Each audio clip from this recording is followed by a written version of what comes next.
വെടിക്കെട്ട് അപകടം നടക്കുന്നതിന്റെ തൊട്ടുമുൻപ് കലാശക്കൊട്ടിനുള്ള കുറ്റികൾ കെട്ടാനിറങ്ങിയതിനാൽ ജീവൻ തിരിച്ചു കിട്ടിയ ആശ്വാസത്തിലാണ് പുന്നയൂർക്കുളം ആൽത്തറ സ്വദേശി പ്രതീഷ്.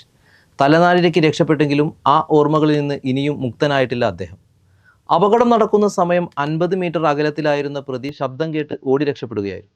ഓട്ടത്തിനിടയിൽ കാലിന്റെ എല്ലുപൊട്ടുകയും സാരമായ പരിക്കുകളും ഉണ്ടായി.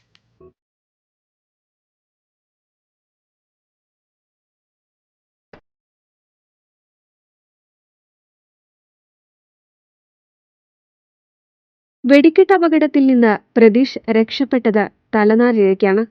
50 മീറ്റർ അകലെ പാടി കെട്ടുന്നതിനിടെയാണ് ഘോര ശബ്ദം കേട്ടതും അപകടം തിരിച്ചറിഞ്ഞ് പ്രജീഷ് ഓടി രക്ഷപ്പെട്ടതും. ദുരന്തം നടക്കുന്നതിന് തൊട്ടു മുൻപാണ് കുറ്റികൾ കെട്ടുന്നതിനായി പ്രതീഷ് മരുന്നുപുര ഷെഡിൽ നിന്ന് പുറത്തിറങ്ങിയത്. കലാശക്കൊട്ടിനുള്ള കുറ്റികൾ ഒരുമിച്ച് കെട്ടുന്ന ജോലിയായിരുന്നു പ്രതീഷിൻ്റേത്. സഹായത്തിനായി വേറെ 2 തൊഴിലാളികളും ഉണ്ടായിരുന്നു. ശബ്ദവും തീകുണ്ടാരവും കണ്ടതോടെ ഒരു നിമിഷം പോലും ആലോചിച്ച് നിൽക്കാതെ എതിർദിശയിലേക്ക് ഓടുകയായിരുന്നു പ്രതീഷ്. ഇതിനിടെ പാടത്തെ കുഴിയിൽ വീണ് കാല് പൊട്ടി എഴുന്നേറ്റ് വീണ്ടും ഓടുമ്പോഴും പിറകിൽ നിന്ന് വലിയ ശബ്ദങ്ങൾ കേൾക്കുന്നുണ്ടായിരുന്നു.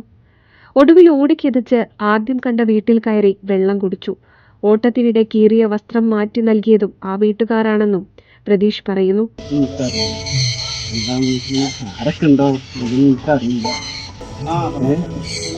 സംഭവം എനിക്കറിയില്ല. അതുകൊണ്ട് ഞാൻ ഇതിപ്പോ കാലുകൊണ്ട് ഇപ്പോൾ നടക്കാൻ പറ്റാത്ത അവസ്ഥ. അപ്പോൾ ഡോക്ടർക്ക് നാളെ പോകാൻ ഇപ്പോൾ ആരെങ്കിലും വരികയാണെങ്കിൽ നടക്കാൻ ഒരു ബുദ്ധിമുട്ട് മാത്രം.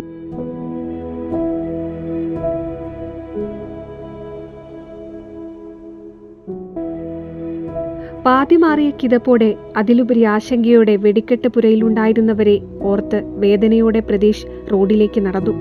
ഓടിയും നടന്നും കിലോമീറ്റർ ദൂരം ഓട്ടോ വിളിച്ച് സ്വന്തം നാടായ പുന്നയൂർക്കുളം ആൽത്തറയിലെത്തുകയായിരുന്നു.